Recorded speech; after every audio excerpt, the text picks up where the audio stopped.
Video ಶುರು ಮಾಡೋಕ್ಕಿಂತ ಮುಂಚೆ ಮತ್ತಷ್ಟು ರೋಚಕ ಮಾಹಿತಿಗಳಿಗಾಗಿ ನಮ್ಮ ಚಾನಲ್ಗೆ ಸಬ್ಸ್ಕ್ರೈಬ್ ಮಾಡಿಲ್ಲ ಅಂದರೆ ಸಬ್ಸ್ಕ್ರೈಬ್ ಮಾಡ್ಕೊಳ್ಳಿ, ಹಾಗೆ ಬೆಲ್ ಐಕನ್ ಮೇಲೆ ಕೂಡ ಕ್ಲಿಕ್ ಮಾಡ್ಕೊಳ್ಳಿ. ನಮಸ್ಕಾರ ಗೆಳೆಯರೆ, ಡಿವೈನ್ ಕನ್ನಡ ಯೂಟ್ಯೂಬ್ ಚಾನಲ್ಗೆ ನಿಮಗೆ ಸ್ವಾಗತ.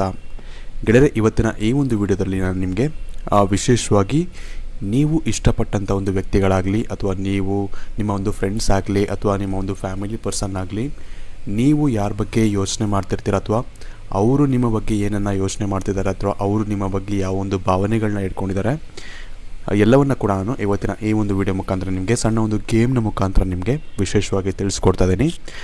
ಹಾಗಾಗಿ ಆದಷ್ಟು ಈ ಒಂದು ವಿಡಿಯೋನ ನೀವು ಪೂರ್ತಿಯಾಗಿ ನೋಡೋದನ್ನ ಮರಿಬೇಡಿ. ಅದಕ್ಕಿಂತ ಮುಂಚೆ ವಿಡಿಯೋ ಇಷ್ಟ ಆಗಿರೋ ಒಂದು ಬಾರಿ ಲೈಕ್ ಮಾಡಿ, ಹಾಗೆ ನೀವು ಯಾವ ದೇವರನ್ನ ಇಷ್ಟಪಡ್ತೀರಾ ಅಥವಾ ಯಾವ ದೇವರ ಕೃಪೆಯನ್ನು ನೀವು ಪಡ್ಕೊಬೇಕು ಅಂತ ನೀವು ಬಯಸ್ತೀರಾ, ಆ ಒಂದು ದೇವರ ಒಂದು ಮಂತ್ರವನ್ನು ನಮಗೆ ಕಮೆಂಟ್ ಸೆಕ್ಷನಲ್ಲಿ ಕಮೆಂಟ್ ಮಾಡಿ ತಿಳಿಸಿ. ಉದಾಹರಣೆಗೆ ನೀವು ಶಿವನ ಒಂದು ಭಕ್ತರಾಗಿದ್ದರೆ ಓಂ ನಮಃ ಶಿವಾಯ ಅಂತ ಕಮೆಂಟ್ ಮಾಡ್ಬೋದು, ಅಥವಾ ಯಾವುದೇ ಒಂದು ದೇವರ ಒಂದು ಭಕ್ತರಾಗಿದ್ದರೆ ಆ ಒಂದು ದೇವರ ಒಂದು ಯಾವುದಾದ್ರು ಒಂದು ಮಂತ್ರ ನಿಮಗೆ ಗೊತ್ತಿದ್ದರೆ ಅದನ್ನು ನೀವು ಕಮೆಂಟ್ ಮಾಡಿ ನಮಗೆ ತಿಳಿಸ್ಬೋದು. ಇನ್ನು ವಿಡಿಯೋಗೆ ವಾಪಸ್ ಬರೋದಾದರೆ ನೀವೇನು ಮಾಡಬೇಕು ಅಂದರೆ, ಇಲ್ಲಿ ನಿಮಗೆ 5 ಡೋರ್ಗಳಿದೆ.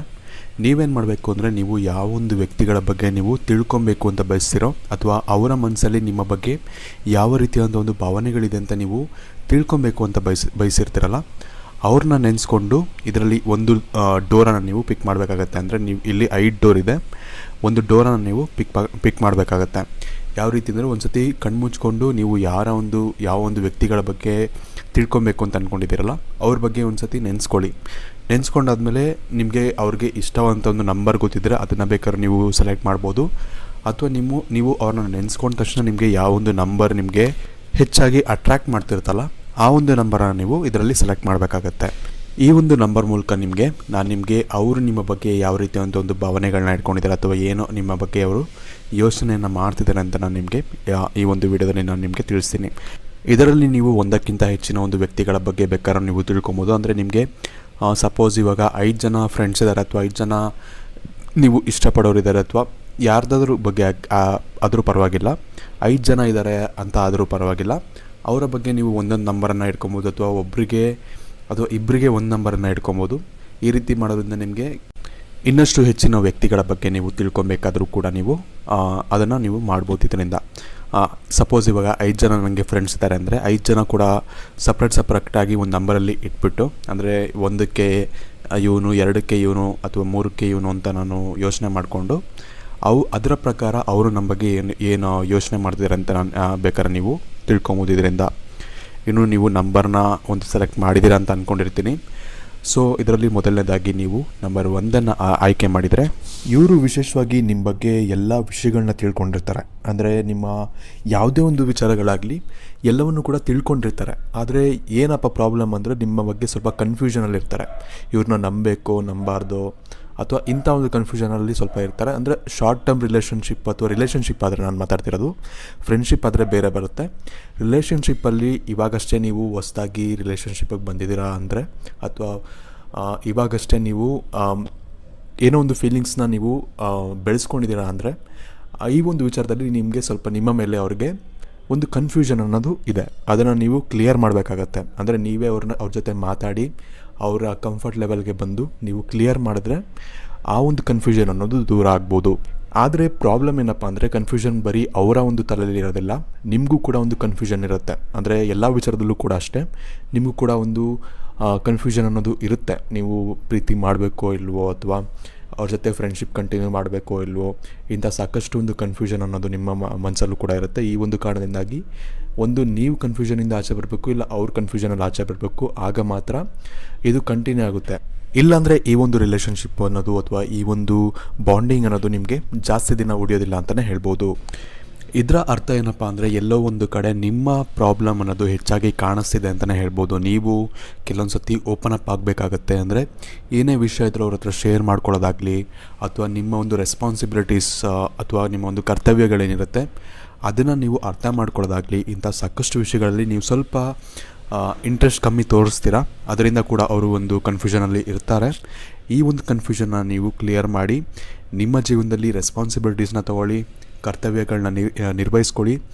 ಹಾಗೆ ಏನೇ ಒಪಿನಿಯನ್ ಇದ್ದರೂ ಕೂಡ ಅಥವಾ ಏನೇ ಒಂದು ವಿಷಯ ಹೇಳಬೇಕು ಅಂದರೂ ಕೂಡ, ಹಂಚ್ಕೊಬೇಕು ಅಂದರೂ ಕೂಡ ನಿಮ್ಮ ಒಂದು ಪಾರ್ಟ್ನರ್ ಆಗಲಿ ಅಥವಾ ನಿಮ್ಮ ಫ್ರೆಂಡ್ಸ್ ಆಗಲಿ ಅವ್ರ ಹತ್ರ ಶೇರ್ ಮಾಡಿಕೊಂಡಾಗ ನಿಮಗೆ ಇನ್ನಷ್ಟು ಹೆಚ್ಚಿನ ಒಂದು ರಿಲೀಫ್ ಅನ್ನೋದು ಸಿಗುತ್ತೆ ಅಂತ ಹೇಳ್ಬೋದು. ಹಾಗೆ ಆ ಒಂದು ನಿಮ್ಮ ಒಂದು ಥಿಂಕಿಂಗ್ ಏನಿರುತ್ತೆ ಅದ್ರ ಬಗ್ಗೆ ಅವರು ಕೂಡ ತಿಳ್ಕೊಂಡು ಒಂದೊಳ್ಳೆ ಸಜೆಷನ್ ಅನ್ನೋದು ಕೂಡ ಅವರಿಂದ ನಿಮಗೆ ಸಿಗೋವಂಥ ಚಾನ್ಸಸ್ಗಳು ಜಾಸ್ತಿ ಇರುತ್ತೆ. ಹಾಗಾಗಿ ನೀವು ಹೆಚ್ಚಾಗಿ ಓಪನ್ ಅಪ್ ಆಗಬೇಕಾಗತ್ತೆ. ಇನ್ನು ಯೂನಿವರ್ಸ್ ಕೂಡ ನಿಮಗೆ ಒಂದು ಸಂದೇಶವನ್ನು ಕೊಡ್ತಿದೆ. ಅದು ಏನಪ್ಪ ಅಂದರೆ, ವಿಶೇಷವಾಗಿ ನೀವು ಯಾವುದಾದ್ರು ಒಂದು ವಿಷಯದಲ್ಲಿ ನೀವು ಸ್ಟಕ್ ಆಗಿಬಿಡ್ತೀರ. ಅಂದರೆ ಏನೋ ಒಂದು ವಿಷಯಕ್ಕೆ ನಿಮಗೆ ಕೋಪ ಬಂತು ಅಂದರೆ ಅದನ್ನೇ ಹಿಡ್ಕೊಂಡು ಎಳ್ದಾಡಿ ಇನ್ನೂ ದೊಡ್ಡದು ಮಾಡಿ ಎಲ್ಲ ಮಾಡ್ತೀರಾ. ಅದನ್ನೆಲ್ಲ ಬಿಟ್ಟಾಕಿ ಮೂವ್ ಫಾರ್ವರ್ಡ್ ಆಗಬೇಕಾಗತ್ತೆ. ಅಂದರೆ ನೀವೊಂದೇನಾದರೂ ಒಂದು ತಪ್ಪಾಯಿತು, ಏನಾದರೂ ಪ್ರಾಬ್ಲಮ್ ಆಯಿತು ಅಂದರೆ ಅದನ್ನು ಅಲ್ಲಿಗಲ್ಲೇ ಬಿಟ್ಬಿಡಿ. ಒಂದು ಸತಿ ಹೇಳಿ 2 ಸತಿ ಹೇಳಿ ಅಲ್ಲಿಗಲ್ಲೇ ಬಿಟ್ಬಿಟ್ಟು ಮುಂದೆ ಹೋಗಬೇಕಾಗತ್ತೆ. ಈ ಒಂದು ಕಾರಣದಿಂದಾಗಿ ನಿಮಗೆ ಸಾಕಷ್ಟೊಂದು ತೊಂದರೆಗಳನ್ನ ಎದುರಿಸಬೇಕಾಗತ್ತೆ. ಹಾಗಾಗಿ ನೀವು ಏನೇ ಪ್ರಾಬ್ಲಮ್ ಆದರೂ ಕೂಡ ಲೈಫಲ್ಲಿ ಅದನ್ನು ಅಲ್ಲಿ ತಲೆ ಕೆಡಿಸ್ಕೊಳ್ಳೋಕ್ಕೆ ಹೋಗ್ಬಿಡಿ. ಹೆಚ್ಚಾಗಿ ಅದನ್ನು ಅಲ್ಲೇ ಬಿಟ್ಟು ಬೇರೆ ಒಂದು ವಿಷಯದ ಬಗ್ಗೆ ನೀವು ಹೆಚ್ಚಿನದಾಗಿ ಗಮನವನ್ನು ಕೊಡಬೇಕಾಗತ್ತೆ. ಬೇರೆ ವಿಷಯ ಅಂದರೆ ಯಾವ್ದು ನಿಮಗೆ ಇಂಪಾರ್ಟೆಂಟು, ಯಾವುದರಿಂದ ನಿಮಗೆ ಒಳ್ಳೆಯದಾಗುತ್ತೆ ಅದರ ಬಗ್ಗೆ ಮಾತ್ರ ನೀವು ಯೋಚನೆ ಮಾಡಿದ್ರೆ ನಿಮಗೆ ಒಳ್ಳೆಯದಾಗತ್ತೆ ಅಂತ ಹೇಳ್ಬೋದು. ನಿಮಗೆ ನಿಮ್ಮ ಮುಂದಿನ ಭವಿಷ್ಯ ಹೇಗಿದೆ ಎಂದು ತಿಳಿದುಕೊಳ್ಳುವ ಕುತೂಹಲ ಇದೆಯೇ? ಹಾಗೆ ನಿಮ್ಮ ಮಕ್ಕಳ ಮುಂದಿನ ಭವಿಷ್ಯ ಹೇಗಿದೆ ಎಂದು ತಿಳಿದುಕೊಳ್ಳುವ ಕುತೂಹಲ ಕೂಡ ನಿಮಗೆ ಇದ್ದೇ ಇರುತ್ತೆ. ಹಾಗಿದ್ದರೆ ನಿಮಗೆ ನಿಮ್ಮ ಹಾಗೂ ನಿಮ್ಮ ಮಕ್ಕಳ ಜಾತಕದ ಅವಶ್ಯಕತೆ ಇದೆ. ಹಾಗಿದ್ರೆ ಇಲ್ಲಿದೆ ನಿಮಗೆ ಸುವರ್ಣಾವಕಾಶ. ಡಿವೈನ್ ಕನ್ನಡ ವತಿಯಿಂದ 499ಕ್ಕೆ ಸಿಗುವಂತಹ ಕಂಪ್ಲೀಟ್ ಜಾತಕ ನಿಮಗೆ ಕೇವಲ 299 ರೂಪಾಯಿಗೆ ಸಿಗ್ತಾ ಇದೆ. ಜಾತಕದಲ್ಲಿ ನಿಮಗೆ ವಿದ್ಯಾಭ್ಯಾಸ, ವಿವಾಹ, ಉದ್ಯೋಗ, ಆರೋಗ್ಯ, ಸಂತಾನ ಹಾಗೆ ವ್ಯಾಪಾರ ವ್ಯವಹಾರಕ್ಕೆ ಸಂಬಂಧಪಟ್ಟಂತಹ ಎಲ್ಲ ಮಾಹಿತಿಗಳು ನಿಮಗೆ ಈ ಒಂದು ಜಾತಕದಲ್ಲಿ ನಿಮಗೆ ಸಿಗುತ್ತೆ. ಇದರ ಜೊತೆಗೆ ಈ ಜಾತಕದಲ್ಲಿ ನಿಮಗೆ ಗೋಚಾರ ಫಲಗಳಾಗಲಿ, ನಕ್ಷತ್ರ ಫಲಗಳಾಗಲಿ, ದಶಾಫಲಗಳು, ಪಂಚಾಂಗ ಫಲಗಳು ಹಾಗೆ ಈ ಒಂದು ಸಮಸ್ಯೆಗಳು ನಿಮಗೆ ಏನೇನು ಬರುತ್ತೆ ಅದಕ್ಕೆ ಪರಿಹಾರಗಳು ಎಲ್ಲವೂ ಕೂಡ ಈ ಒಂದು ಜಾತಕದಲ್ಲಿ ನಿಮಗೆ ಇರುತ್ತೆ. ಇದನ್ನು ನೀವು ಸಿಂಪಲ್ ಆಗಿ PDF ಮುಖಾಂತರ ನೀವು ಪಡ್ಕೊಬೋದು. ಇದನ್ನು ನೀವು PDF ರಿಸೀವ್ ಮಾಡಿದ ತಕ್ಷಣ ನೀವು ನಿಮ್ಮ ಹತ್ತಿರ ಇರುವಂತಹ ಜೆರಾಕ್ಸ್ ಶಾಪಲ್ಲಿ ಇದನ್ನು PDF ಮೇಲೆ ನೀವು ಪ್ರಿಂಟ್ ಬೇಕಾದ್ರೂ ಮಾಡಿಸ್ಕೊಬೋದು, ಅಥವಾ ಮೊಬೈಲಲ್ಲೇ ನೀವು ಈ ಒಂದು ಜಾತಕವನ್ನು ನೋಡ್ಕೊಬೋದು. ಆರ್ಡರ್ ಮಾಡುವುದಕ್ಕಾಗಿ ವಿಡಿಯೋ ಕೆಳಗಡೆ ಡಿಸ್ಕ್ರಿಪ್ಷನ್ ಬಾಕ್ಸಲ್ಲಿ ಮೊದಲನೇ ಲಿಂಕ್ ಇರುತ್ತೆ. ಅದರ ಮೇಲೆ ನೀವು ಕ್ಲಿಕ್ ಮಾಡಿ ಇದು ಡೈರೆಕ್ಟಾಗಿ ನಿಮಗೆ ವಾಟ್ಸಪ್ಗೆ ಹೋಗುತ್ತೆ. ಅಲ್ಲಿ ನೀವು ಹೋಗಿ ನಿಮ್ಮ ಹೆಸರು, ನಿಮ್ಮ ಜನ್ಮ ದಿನಾಂಕ, ಹುಟ್ಟಿದ ಸಮಯ, ಹುಟ್ಟಿದ ಊರಿನ ಜಿಲ್ಲೆಯನ್ನು ವಾಟ್ಸಪ್ ಮುಖಾಂತರ ನಮಗೆ ಸೆಂಡ್ ಮಾಡಿ ನಂತರ ನಿಮಗೆ ಕೇವಲ 2 ದಿನಗಳಲ್ಲಿ ನಿಮಗೆ PDF ಮುಖಾಂತರ ನಿಮ್ಮ ಜಾತಕವನ್ನು ನೀವು ಪಡ್ಕೊಬೋದು. 60ರಿಂದ 70 ಪುಟಗಳು ಕೂಡ ಈ ಒಂದು ಜಾತಕದಲ್ಲಿ ಇರುತ್ತೆ. ಇದ್ರೆ ಮಿಸ್ ಮಾಡದೆ ಆರ್ಡರ್ ಮಾಡಿ. ಹಾಗೆ ನಿಮ್ಮ ಭವಿಷ್ಯದಲ್ಲಿ ನಡೆಯುವಂತಹ ಎಲ್ಲ ವಿಷಯಗಳನ್ನ ಮುಂಚೆನೇ ನೀವು ತಿಳಿದುಕೊಳ್ಳಿ. ಇನ್ನು ಮುಂದಿನದಾಗಿ ನೀವು ನಂಬರ್ 2ರಲ್ಲಿ ಇರುವಂಥ ಒಂದು ಬಾಗಿಲನ್ನು ನೀವು ಸೆಲೆಕ್ಟ್ ಮಾಡಿದರೆ, ವಿಶೇಷವಾಗಿ ಅವರು ನಿಮ್ಮ ಬಗ್ಗೆ ತುಂಬ ವಿಷಯಗಳನ್ನ ಅರ್ಥ ಮಾಡ್ಕೊಂಡಿರ್ತಾರೆ. ಅದರಲ್ಲೂ ಕೂಡ ವಿಶೇಷವಾಗಿ ಯಾವ ಒಂದು ಸಮಯಗಳಲ್ಲಿ ಅಥವಾ ಯಾವ ಒಂದು ಸಿಚುವೇಶನ್ಗಳಲ್ಲಿ ನೀವು ಯಾವ ರೀತಿ ಮಾತಾಡ್ಬೋದು ಅನ್ನೋದು ಕೂಡ ಇವರು ತಿಳ್ಕೊಂಡಿರ್ತಾರೆ. ಅಷ್ಟು ನಿಮ್ಮ ಬಗ್ಗೆ ಅರ್ಥ ಮಾಡ್ಕೊಂಡಿರುವಂಥ ಒಂದು ವ್ಯಕ್ತಿಗಳ ಇವರು ಆಗಿರ್ತಾರೆ ಅಂತಲೇ ಹೇಳ್ಬೋದು. ಇನ್ನು ವಿಶೇಷವಾಗಿ ಇವ್ರಿಗೆ ಒಂದು ಫೀಲಿಂಗ್ ಏನಿರುತ್ತೆ ಅಂದರೆ, ನೀವು ಸ್ವಲ್ಪ ಸೆಲ್ಫಿಶ್ ಅನ್ನೋ ಒಂದು ಫೀಲಿಂಗ್ ಇರುತ್ತೆ. ಯಾಕಂದರೆ ನೀವು ಯಾವ ರೀತಿ ವ್ಯಕ್ತಿಗಳಾಗಿರ್ತಾರೆ ಅಂದರೆ, ಹೆಚ್ಚಾಗಿ ನಮ್ಮ ಬಗ್ಗೆ ಅಂದರೆ ನಿಮ್ಮ ಬಗ್ಗೆನೇ ಹೆಚ್ಚಾಗಿ ಯೋಚನೆ ಮಾಡುವಂಥ ಒಂದು ವ್ಯಕ್ತಿಗಳಾಗಿರ್ತೀರ. ಅಂದರೆ ಸ್ವಯಂ ಯೋಚನೆ ಅಂದರೆ ನೀವು ಬರೀ ನಿಮ್ಮ ಬಗ್ಗೆ ಮಾತ್ರ ಯೋಚನೆ ಮಾಡ್ತಿರ್ತೀರ, ಬರೀ ನಾನು ನಂದು ಅನ್ನೋದು ಸ್ವಲ್ಪ ಇರುತ್ತೆ ನಿಮಗೆ. ಇದರ ಕಾರಣದಿಂದಾಗಿ ಸ್ವಲ್ಪ ಅವ್ರಿಗೆ ಬೇಸರ ಅನ್ನೋದು ಕೂಡ ಇರುತ್ತೆ ನಿಮ್ಮ ಮೇಲೆ. ಇದನ್ನು ನೀವು ಸ್ವಲ್ಪ ಬದಲಾಯಿಸ್ಕೊಬೇಕಾಗತ್ತೆ. ನೀವು ರಿಲೇಷನ್ಶಿಪ್ಪಲ್ಲಿದ್ದೀರಾ ಅಥವಾ ಫ್ರೆಂಡ್ಶಿಪ್ ಚೆನ್ನಾಗಿ ಮೇಂಟೈನ್ ಮಾಡ್ತಿದ್ದೀರಾ ಅಂದರೆ ಅವ್ರ ಬಗ್ಗೆ ಕೂಡ ಸ್ವಲ್ಪ ನೀವು ಕೇರ್ ಮಾಡಬೇಕಾಗತ್ತೆ, ಅವ್ರ ಬಗ್ಗೆ ಕೂಡ ನೀವು ಕೇಳಬೇಕಾಗತ್ತೆ. ಹಾಗಾಗಿ ಸ್ವಲ್ಪ ಇದರ ಬಗ್ಗೆ ನೀವು ಗಮನ ಇಟ್ಟರೆ ಒಳ್ಳೆಯದು. ನಿಮ್ಮ ರಿಲೇಷನ್ಶಿಪ್ ಕೂಡ ಹೆಚ್ಚಿನದಾಗಿ ಇನ್ನೂ ಸುಧಾರಿಸುತ್ತೆ ಅಂತಲೇ ಹೇಳ್ಬೋದು. ನಿಮ್ಗೆ ಏನಾರು ಒಂದು ಪ್ರಾಬ್ಲಮ್ಗಳು, ಜಗಳಗಳು ಅನ್ನೋದು ಇತ್ತು ಅಂದರೆ ಅದೆಲ್ಲವೂ ಕೂಡ ಕಮ್ಮಿ ಆಗಬೇಕು ಅಂದರೆ ನೀವೇನು ಮಾಡಬೇಕು ಅಂದರೆ, ಹೆಚ್ಚಿನದಾಗಿ ನಿಮ್ಮ ಒಂದು ಪಾರ್ಟ್ನರ್ ಆಗಲಿ ಅಥವಾ ನಿಮ್ಮ ಒಂದು ಫ್ರೆಂಡ್ ಆಗಲಿ ಅವ್ರಿಗೆ ಹೆಚ್ಚಿನದಾಗಿ ನೀವು ಕೇರ್ ಮಾಡಬೇಕಾಗತ್ತೆ. ಅವರ ಒಂದು ಪ್ರಾಬ್ಲಮ್ಸ್ಗಳೇನು ಎಲ್ಲನೂ ಕೂಡ ನೀವು ತಿಳ್ಕೊಬೇಕಾಗತ್ತೆ. ಇದೊಂದು ಬಿಟ್ಟರೆ ಆ ಒಂದು ವ್ಯಕ್ತಿ ಏನಿರ್ತಾರೆ ನಿಮ್ಮ ಬಗ್ಗೆ ಎಲ್ಲವೂ ಕೂಡ ಪಾಸಿಟಿವ್ ಆಗಿ ಯೋಚನೆ ಮಾಡ್ತಿರ್ತಾರೆ. ಅಂದರೆ ಯಾವುದೇ ನೀವು ನೆಗೆಟಿವ್ ಆಗಿ ಏನಾದ್ರು ಒಂದು ಕೆಲಸ ಮಾಡಿದ್ರೂ ಕೂಡ ನಿಮಗೆ ಸಾಥ್ ನೀಡುವಂಥ ಒಂದು ವ್ಯಕ್ತಿಗಳಾಗಿರ್ತಾರೆ ಅಂತಲೇ ಹೇಳ್ಬೋದು. ನೀವು ನೆಗೆಟಿವ್ ಆಗಿ ಹೆಚ್ಚಿನದಾಗಿ ಕೆಲಸಗಳು ಮಾಡಲ್ಲ, ಬಟ್ ಆದರೂ ಕೂಡ ನೀವೇನಾದರೂ ಒಂದು ವಿಷಯ ತೋರಿಸ್ಬಿಟ್ಟು ಇದು ನೆಗೆಟಿವ್ ಆಗಿ ನೀವು ಏನಾದರೂ ಒಂದು ಹೇಳಿಕೊಟ್ರೂ ಕೂಡ ಅದಕ್ಕೂ ಕೂಡ ಇವರು ಸಾಥ್ ಕೊಡುವಂಥ ಒಂದು ವ್ಯಕ್ತಿಗಳಾಗಿರ್ತಾರೆ. ಇನ್ನು ನಿಮಗೆ ವಿಶೇಷವಾಗಿ ಯೂನಿವರ್ಸ್ನಿಂದ ಯಾವ ಒಂದು ಸಂದೇಶ ಸಿಗ್ತಾ ಇದೆ ಅಂದರೆ, ನೀವು ಏನಪ್ಪ ಅಂದರೆ ಹೆಚ್ಚಿನದಾಗಿ ಹಣ ಮಾಡಬೇಕು, ಹೆಚ್ಚಿನದಾಗಿ ಹಣವನ್ನು ಗಳಿಸಿ ಅದು ಇದು ತೊಗೊಬೇಕು, ಏನೇನೋ ಆಸೆಗಳಿರುತ್ತೆ. ಆದರೆ ವಿಶೇಷವಾಗಿ ನೀವು ಒಂದು ವಿಷಯ ನೆನ್ಪಿಟ್ಕೊಬೇಕು ಅಂದರೆ, ಹಣವನ್ನು ಯಾರು ಬೇಕಾದ್ರೂ ಗಳಿಸ್ಬೋದು, ಆಸ್ತಿಯನ್ನು ಯಾರು ಬೇಕಾದ್ರೂ ಗಳಿಸ್ಬೋದು. ಆದರೆ ಜನರ ಮನಸ್ಸನ್ನು ಗಳಿಸೋದು ಭಾಳನೇ ಕಷ್ಟ. ಈ ಒಂದು ವಿಚಾರದ ಬಗ್ಗೆ ನೀವು ಯೋಚನೆಯನ್ನು ಮಾಡಬೇಕಾಗತ್ತೆ. ನಿಮಗೆ ಯೂನಿವರ್ಸ್ ಕೊಡ್ತಿರೋ ಸಂದೇಶ ಕೂಡ ಇದೆ. ನೀವು ಹಣವನ್ನು ಗಳಿಸಿ ಬೇಡ ಅಂತ ಹೇಳಲ್ಲ, ಬಟ್ ಅದರ ಜೊತೆಗೆ ಜನರ ಒಂದು ಫೀಲಿಂಗ್ಸನ್ನು ಕೂಡ ನೀವು ಅರ್ಥ ಮಾಡ್ಕೋಬೇಕಾಗತ್ತೆ. ಹಾಗೆ ನೀವು ಮಾಡುವಂಥ ಒಂದು ಕೆಲಸದಿಂದ ಇನ್ನೊಬ್ರಿಗೂ ಕೂಡ ಖುಷಿಯಾಗುವಂಥ ಒಂದು ಕೆಲಸಗಳನ್ನ ಮಾಡಬೇಕಾಗತ್ತೆ.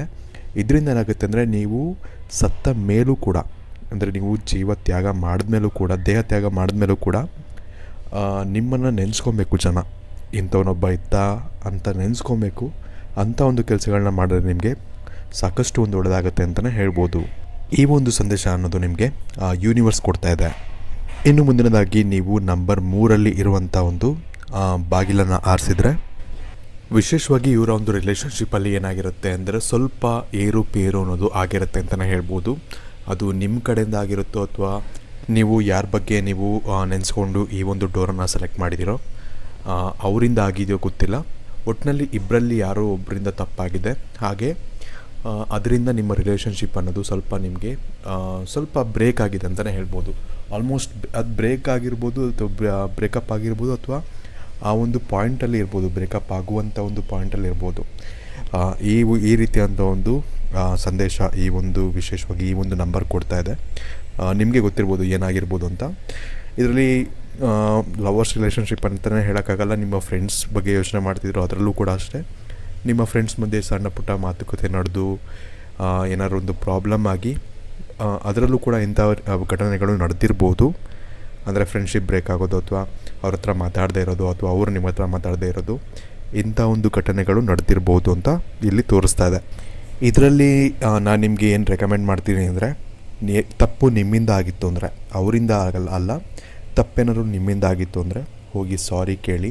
ಯಾಕಂದರೆ ನಿಮಗೆ ಬೇಕು ಅಂದರೆ ನಿಮ್ಮ ರಿಲೇಷನ್ಶಿಪ್ ಹಂಗೆ ಇರಬೇಕು, ಚೆನ್ನಾಗಿ ಮುಂದೆ ಹೋಗಬೇಕು ಅನ್ನೋ ಒಂದು ಥಿಂಕಿಂಗ್ ನಿಮಗೆ ಇದ್ದರೆ ಹೋಗಿ ನೀವೇ ಸಾರಿ ಕೇಳಿ. ಯಾಕಂದರೆ ಸಾರಿ ಕೇಳೋದ್ರಿಂದ ಯಾರೂ ಕೂಡ ಚಿಕ್ಕವರಾಗಲ್ಲ.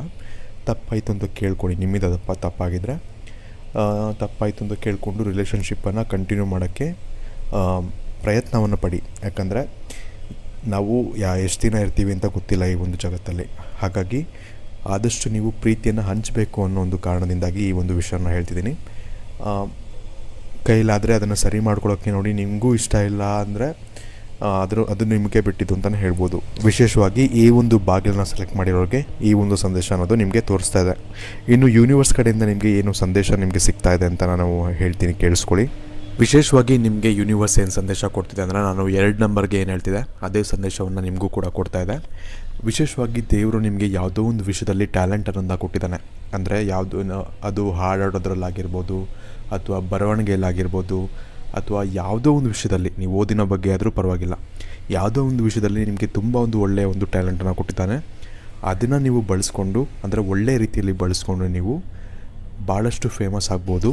ವಿಶೇಷವಾಗಿ ಯೂನಿವರ್ಸ್ ಕೂಡ ನಿಮಗೆ ಇದೇ ಸಂದೇಶವನ್ನು ಕೊಡ್ತಿದ್ದೆ. ಏನಪ್ಪ ಅಂದರೆ, ನೀವು ಟ್ಯಾಲೆಂಟನ್ನು ಒಳ್ಳೆಯದಕ್ಕೆ ಬಳಸ್ಕೊಂಡು ನೀವು ಸತ್ತ ನಂತರ ಕೂಡ, ನೀವು ದೇಹ ತ್ಯಾಗ ಮಾಡಿದ ನಂತರ ಕೂಡ ಜನ ನಿಮ್ಮನ್ನು ನೆನೆಸ್ಕೊಬೇಕು. ಆ ರೀತಿಯಾದಂಥ ಒಂದು ಕೆಲಸಗಳನ್ನ ಮಾಡಿ ನೀವು ಹೆಚ್ಚಿನ ಹಣವನ್ನು ಗಳಿಸಿದರೆ ಅದರಿಂದ ಜನರಿಗೂ ಕೂಡ ಸಹಾಯವನ್ನು ಮಾಡಿ, ಅದರಿಂದ ನಿಮಗೂ ಕೂಡ ಒಳ್ಳೆಯದಾಗುತ್ತೆ. ಅದ್ರ ಜೊತೆಗೆ ನಿಮ್ಮ ಒಂದು ಮಕ್ಕಳು ಅಥವಾ ನಿಮ್ಮ ಒಂದು ಮಕ್ಕಳು, ಅಂದರೆ ನಿಮ್ಮ ಕಮ್ಮಿಂಗ್ ಜನ್ರೇಷನ್ವರೆಗೂ ಕೂಡ ನೀವು ಮಾಡಿರುವಂಥ ಒಂದು ಒಳ್ಳೆಯ ಒಂದು ಕೆಲಸಗಳಿಂದ ಅವ್ರಿಗೂ ಕೂಡ ಒಳ್ಳೆಯ ಒಂದು ಫಲಗಳು ಅಥವಾ ಒಳ್ಳೆಯ ಒಂದು ಪೊಸಿಷನ್ಗೆ ಹೋಗುವಂಥ ಒಂದು ಸಾಕಷ್ಟು ಹೆಚ್ಚಿನ ಒಂದು ಲಾಭಗಳು ಅನ್ನೋದು ಅವ್ರಿಗೂ ಕೂಡ ಸಿಗುತ್ತೆ ಅಂತಲೇ ಹೇಳ್ಬೋದು. ಹಾಗಾಗಿ ಒಳ್ಳೆಯ ಒಂದು ಹೆಸರನ್ನು ಗಳಿಸಿ ಅನ್ನೋ ಒಂದು ಸಂದೇಶವನ್ನು ನಿಮಗೆ ಯೂನಿವರ್ಸ್ ಅನ್ನೋದು ಕೊಡ್ತಾ ಇದೆ. ಇನ್ನು ನೀವು ಮುಂದಿನದಾಗಿ ನಂಬರ್ 4 ಇರುವಂಥ ಒಂದು ಡೋರನ್ನು ಆಯ್ಕೆ ಮಾಡಿದರೆ, ಇವರು ವಿಶೇಷವಾಗಿ, ಅಂದರೆ ನೀವು ಯಾರ ಬಗ್ಗೆ ಯೋಚನೆ ಮಾಡ್ತಿದ್ದೀರಾ ಅವರು ವಿಶೇಷವಾಗಿ ನಿಮ್ಮ ಗರ್ಲ್ ಫ್ರೆಂಡ್ ಅಥವಾ ಬಾಯ್ ಫ್ರೆಂಡ್ ಆಗಿರ್ಬೋದು, ಅಥವಾ ಗಂಡ ಅಥವಾ ಹೆಂಡತಿ ಆಗಿರ್ಬೋದು. 90% ಈ ಒಂದು ನಂಬರ್ ಸೆಲೆಕ್ಟ್ ಮಾಡಿದವ್ರಿಗೆ ಹೇಳ್ತೀನಿ. ಅದನ್ನು ಬಿಟ್ಟರೆ ಇನ್ನೊಂದು 5% ಅಥವಾ ಇನ್ನೊಂದು 10% ನಿಮ್ಮ ಬೆಸ್ಟ್ ಫ್ರೆಂಡ್ ಕೂಡ ಆಗಿರ್ಬೋದು, ಅಥವಾ ತುಂಬ ನೀವು ನಂಬುವಂಥ ಒಂದು ವ್ಯಕ್ತಿಗಳು ಕೂಡ ಆಗಿರ್ಬೋದು. ವಿಶೇಷವಾಗಿ ಈ ಒಂದು ನಂಬರ್ ಏನು ತೋರಿಸ್ತಾ ಇದೆ ಅಂದರೆ, ನಿಮ್ಮ ಇಬ್ಬರ ಬಾಂಡಿಂಗ್ ತುಂಬ ಚೆನ್ನಾಗಿದೆ ಅಂತ ತೋರಿಸ್ತಾ ಇದೆ. ಹಾಗೆ ಅವ್ರಿಗೆ ನಿಮ್ಮ ಮೇಲೆ ತುಂಬಾ ಒಂದು ಪ್ರೀತಿ ಅನ್ನೋದು ಇದೆ. ಬೆಸ್ಟ್ ಫ್ರೆಂಡ್ ಮೇಲೂ ಪ್ರೀತಿ ಇರ್ಬೋದು, ಅದು ಬೇರೆ ವಿಷಯ.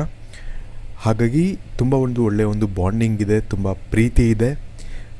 ಒಳ್ಳೆಯ ಒಂದು ಸಂಕೇತ ಅಂತಲೇ ಹೇಳ್ಬೋದು. ಯಾವುದೇ ಒಂದು ಫ್ಲಾಸ್ ಅನ್ನೋದು ಇಲ್ಲ. ಫ್ಲಾಸ್ ಅಂದರೆ ಯಾವುದೇ ರೀತಿಯಾದಂಥ ಒಂದು ಪ್ರಾಬ್ಲಮ್ಗಳು ಇರೋದಿಲ್ಲ ಅಂತ ಈ ಒಂದು ನಂಬರ್ ತೋರಿಸ್ತಾ ಇದೆ. ಇದು ಒಳ್ಳೆಯ ವಿಷಯ ಅಂತಲೇ ಹೇಳ್ಬೋದು.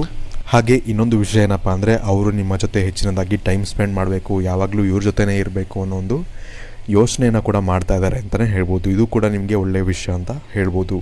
ಇನ್ನು ಯೂನಿವರ್ಸ್ ನಿಮಗೆ ಯಾವ ಸಂದೇಶವನ್ನು ಕೊಡ್ತಾ ಇದೆ ಅಂದರೆ, ನಿಮ್ಮ ಜೀವನದಲ್ಲಿ ಯಾವುದೇ ವಿಚಾರದಲ್ಲಿ ನಿಮಗೆ ಕಷ್ಟ ಬಂದರೂ ಕೂಡ ದೇವರ ಒಂದು ಸ್ಮರಣೆ ಮಾಡಿ, ನಿಮ್ಮ ಒಂದು ಇಷ್ಟ ದೇವರು ಯಾವುದಾದ್ರೂ ಪರವಾಗಿಲ್ಲ, ವಿಶೇಷವಾಗಿ ಶಿವನ ಒಂದು ಆರಾಧನೆಯನ್ನು ಹೆಚ್ಚಿನದಾಗಿ ನೀವು ಮಾಡಿದ್ರಿ ಅಂದರೆ ನಿಮ್ಮ ಒಂದು ಕಷ್ಟಗಳು ಏನಿದೆ ಜೀವನದಲ್ಲಿ ಯಾವುದೇ ವಿಚಾರದಲ್ಲಿ ನಿಮಗೆ ಕಷ್ಟ ಇದ್ದರೂ ಕೂಡ ಅವೆಲ್ಲವೂ ಕೂಡ ಪರಿಹಾರ ಆಗುತ್ತೆ ಅನ್ನೋ ಒಂದು ಸಂದೇಶವನ್ನು ಯೂನಿವರ್ಸ್ ನಿಮಗೆ ನೀಡ್ತಾ ಇದೆ.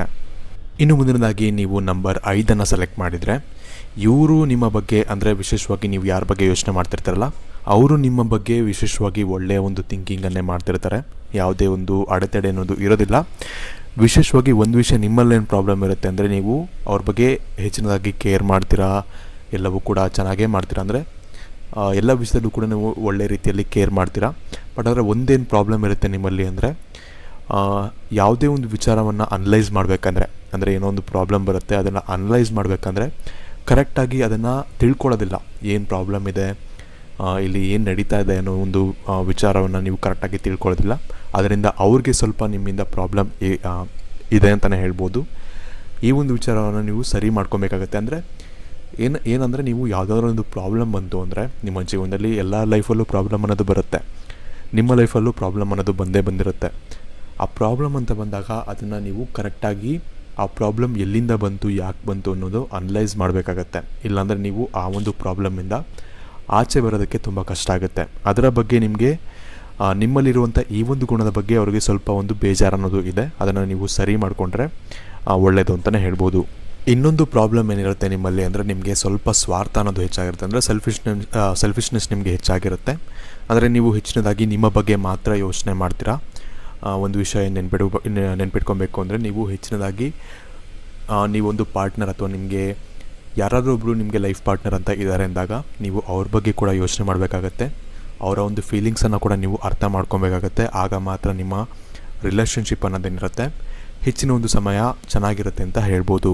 ಹಾಗಾಗಿ ಈ ಒಂದು ವಿಷಯದ ಬಗ್ಗೆ ನೀವು ಯೋಚನೆಯನ್ನು ಮಾಡಿದ್ರೆ ಒಳ್ಳೆಯದು ಅಂತ ಹೇಳ್ಬೋದು. ಇನ್ನು ನಿಮಗೆ ಯೂನಿವರ್ಸ್ ಕಡೆಯಿಂದ ಸಿಗ್ತಿರುವಂಥ ಒಂದು ಸಂದೇಶ ಏನಪ್ಪ ಅಂದರೆ, ನೀವು ಸಮಯಕ್ಕೆ ಒಂದು ಹೆಚ್ಚಿನ ಒಂದು ಮಹತ್ವವನ್ನು ಕೊಡಬೇಕಾಗತ್ತೆ. ಅಂದರೆ ನೀವೇನು ಯೋಚನೆ ಮಾಡ್ತಿರ್ತೀರ ಅಂದರೆ, ಇವಾಗ ಇರುವಂಥ ಒಂದು ಸಿಚುವೇಶನ್ ಆಗಲಿ ಅಥವಾ ಇವಾಗಿರುವಂಥ ಒಂದು ಟೈಮ್ ಆಗಲಿ ತುಂಬ ಚೆನ್ನಾಗಿರೋದಿಲ್ಲ ಅಂತ ನೀವು ಯೋಚನೆ ಮಾಡ್ತಿರ್ತೀರ. ನಮ್ಮ ಜೀವನ ಪೂರ್ತಿ ಹಿಂಗೆ ಇರುತ್ತೆ ಅಂತ ನೀವು ಯೋಚನೆಯನ್ನು ಮಾಡ್ತಿರ್ತೀರ. ವಿಶೇಷವಾಗಿ ಒಂದು ಏನೋ ನೀವು ನೆನ್ಪಿಡ್ಕೊಬೇಕು ಅಂದರೆ, ಎಲ್ಲರ ಟೈಮ್ ಕೂಡ ಚೇಂಜ್ ಆಗುತ್ತೆ, ಎಲ್ಲರಿಗೂ ಸಮಯ ಅನ್ನೋದು ಬಂದೇ ಬರುತ್ತೆ. ಹಾಗಾಗಿ ಆ ಒಂದು ಸಮಯದ ಮೇಲೆ ಅಂದರೆ ನಿಮ್ಮ ಮೇಲೆ ನೀವು ವರ್ಕ್ ಮಾಡಿಕೊಂಡು ಹೋಗಿ, ನೀವು ಇರುವಂಥ ಒಂದು ಜಾಗದಲ್ಲಿ ಅಥವಾ ಇರುವಂಥ ಒಂದು ಕೆಲಸದಲ್ಲಿ ನೀವು ಒಳ್ಳೆಯ ಒಂದು ಕೆಲಸವನ್ನು ಮಾಡಿ, ನೀವು ಬರುವಂಥ ಒಂದು ಸಮಯದಲ್ಲಿ ಸಾಕಷ್ಟು ನಿಮಗೆ ಒಳ್ಳೆಯ ಒಂದು ಯೋಗ ಅನ್ನೋದು ನಿಮಗೆ ಇರುತ್ತೆ ಅಂತ ಹೇಳ್ಬೋದು. ಇನ್ನು ಇವತ್ತಿನ ಈ ವಿಡಿಯೋಗೆ ಇಷ್ಟಪಡಿಸ್ತೀವಿ. ಈ ವಿಡಿಯೋ ಇಷ್ಟ ಆಗಿರೋ ಲೈಕ್ ಮಾಡಿ, ಶೇರ್ ಮಾಡಿ. ಹಾಗೆ ನೀವು ನಮ್ಮ ಚಾನಲ್ಗೆ ಸಬ್ಸ್ಕ್ರೈಬ್ ಮಾಡಿಲ್ಲ ಅಂದರೆ ಸಬ್ಸ್ಕ್ರೈಬ್ ಮಾಡ್ಕೊಳ್ಳಿ. ಹಾಗೆ ನೀವು ಯಾವ ನಂಬರನ್ನು ಸೆಲೆಕ್ಟ್ ಮಾಡಿದ್ರಿ, ಹಾಗೆ ನಿಮ್ಮ ಬಗ್ಗೆ ನಾನು ಹೇಳಿದಂಥ ವಿಷಯಗಳು ನಿಮಗೆ ಎಷ್ಟು ರಿಲೇಟ್ ಆಯಿತು, ಎಷ್ಟು ರಿಲೇಟ್ ಆಗಲಿಲ್ಲ, ಅಂದರೆ ನಿಮ್ಮ ಪಾರ್ಟ್ನರ್ ಬಗ್ಗೆ ಅಥವಾ ನೀವು ಯೋಚನೆ ಮಾಡಿದಂಥವ್ರ ಬಗ್ಗೆ ಹೇಳಿದಂಥ ಒಂದು ಮಾತುಗಳು ಏನೇನಾಯಿತು ಅಂತ ನಮಗೆ ಕಮೆಂಟ್ ಸೆಕ್ಷನಲ್ಲಿ ಕಮೆಂಟ್ ಮಾಡಿ ನಮಗೆ ತಿಳಿಸೋದನ್ನು ನೀವು ಮರಿಬೇಡಿ. ಎಷ್ಟು % ರೇಟ್ ಆಯಿತು ಅಂತ ಬೇಕಾದ್ರೆ ನೀವು ಹೇಳ್ಬೋದು. 100% ಅಂದರೆ 100% ಅನ್ಬೋದು, 90% ಅಂದರೆ 90% ಅನ್ಬೋದು. ಸೊ ಧನ್ಯವಾದಗಳು.